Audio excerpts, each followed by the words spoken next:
प्रिय भाई एवं बहनों, आज हम आप लोग के बीच ये बतलाने जा रहे हैं कि महाभारत कराने में वास्तविक हाथ किनका था। इसके बारे में जानकारी प्राप्त होगी आप लोगों को कि महाभारत कराने में वास्तविक हाथ किनका था। महाभारत अध्ययन करने से ज्ञात होता है कि वास्तव में महाभारत होने में दो प्रधान व्यक्ति हैं। महाभारत होने में दो प्रधान व्यक्ति हैं। पहला तो भीष्म पितामह और दूसरा युधिष्ठिर। पहले हम पितामह भीष्म के बारे में वर्णन करते हैं कि महाभारत कराने में उनका हाथ रहा है। सो जानिए आप लोग। पितामह भीष्म महाभारत के प्रधान कारण थे, क्योंकि उन्होंने अपने पिता श्री को वचन दिया था कि हस्तिनापुर के सिंहासन पर जो भी बैठेगा मैं उसमें अपने पिता श्री की छवि को देखा करूंगा। पितामह भीष्म ने ऐसा ही किया, बल्कि उस सिंहासन पर बड़ा से बड़ा पापी ही क्यों न बैठे, उसे अपने पिता श्री जैसा समझकर उनकी आज्ञा का पालन करना ऐसा कर्तव्य उन्होंने समझा था। जबकि हस्तिनापुर के सिंहासन पर धृतराष्ट्र केवल नाम मात्र के थे। वास्तव में सारा कारोबार दुर्योधन के निर्देशानुसार ही करते थे। कौन? धृतराष्ट्र जी, महाराज धृतराष्ट्र। उनके निर्देशानुसार, उनके मंत्र मतांतर के तहत धृतराष्ट्र कार्य करते थे और उसकी बात को भीष्म जी मान कर कारोबार या जो भी करना था करते थे।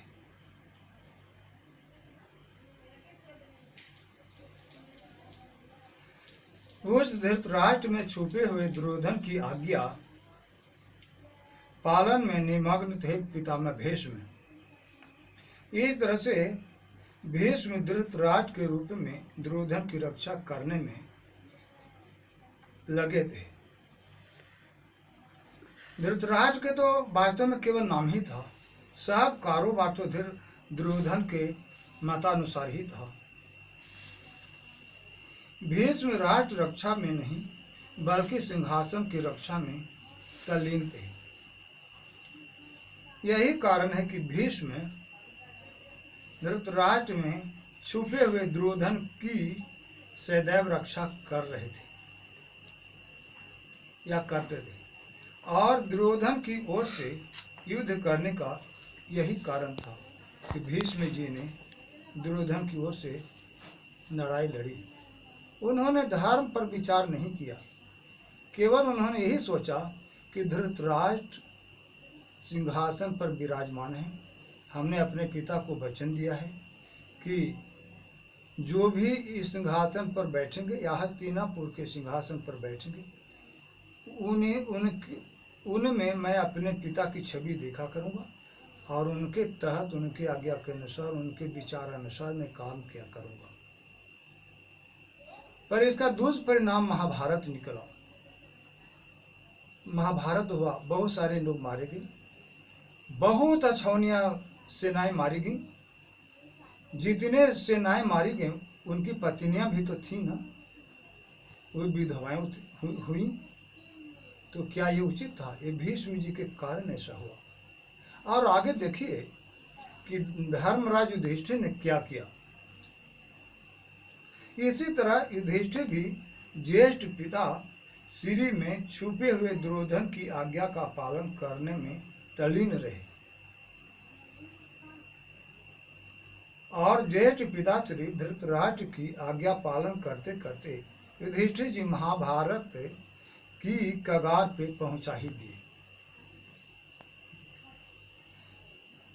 जिस महाभारत युद्ध में अरबों प्राणी मारे गए थे, उसी हिसाब से नारियां विधवाएं बनी थीं। इस तरह से सिद्ध होता है कि वास्तव में भीष्म और युधिष्ठिर ये दोनों ही महाभारत होने में प्रधान कारण रहे हैं। युधिष्ठिर जी ने देश को नहीं बल्कि अपने ज्येष्ठ पिता श्री को महत्व दिया। युधिष्ठिर जी ने ज्येष्ठ पिता की आज्ञा पालन करना परम कर्तव्य समझ लिया था। धृतराष्ट्र जो भी कहते थे, युधिष्ठिर उस आज्ञा का पालन करते जाते थे, बल्कि बुरा ही क्यों न कहें, गंदा ही क्यों न कहें, उसको वे पालन करते थे। तब तो उन्होंने 64 का खेल खेला और अपने भाइयों के सहित अपनी पत्नी तक को भी दांव पर लगा दिया। अगर वे सोचते विचारते तो ऐसा कर्म नहीं करते, ये सत्य है, मगर उन्होंने इस पर विचार नहीं किया। केवल ज्येष्ठ पिता श्री की आज्ञा पालन करना ही उन्होंने परम धर्म समझ लिया और ऐसा ही उन्होंने किया। जबकि धृतराष्ट्र को केवल नाम था, धृतराष्ट्र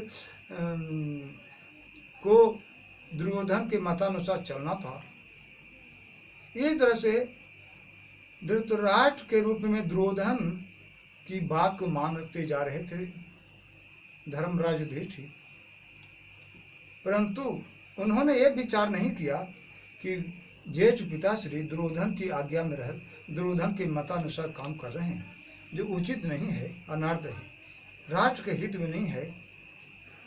इसलिए हमें ज्येष्ठ पिता श्री की आज्ञा का परिपालन करना उत्तम नहीं है, न्यायोचित नहीं है, धर्म संगत नहीं है। और वे धृतराष्ट्र की आज्ञा का पालन करते करते महाभारत की कगार पर पहुंचा दे और महाभारत हुआ भी।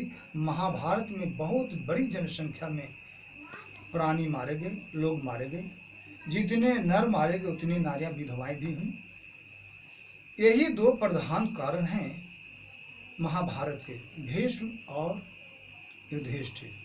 इसके बारे में आप लोग विचार करिए। महाभारत कर पढ़ने से ज्ञात होता है कि वास्तव में यही दो प्रधान हैं जो महाभारत करवाए हैं। बिना यदि ये दो नहीं चाहते तो ऐसा होता ही नहीं। इसके बारे में आप लोग भी महाभारत पढ़कर जानकारी ले सकते हैं। ऐसा नहीं कि केवल मैं ही आप लोगों के बीच इस बात को प्रस्तुत कर दिया तो मान ही लीजिए। महाभारत मौजूद है, महाभारत पढ़िए, उससे जानकारी लीजिए।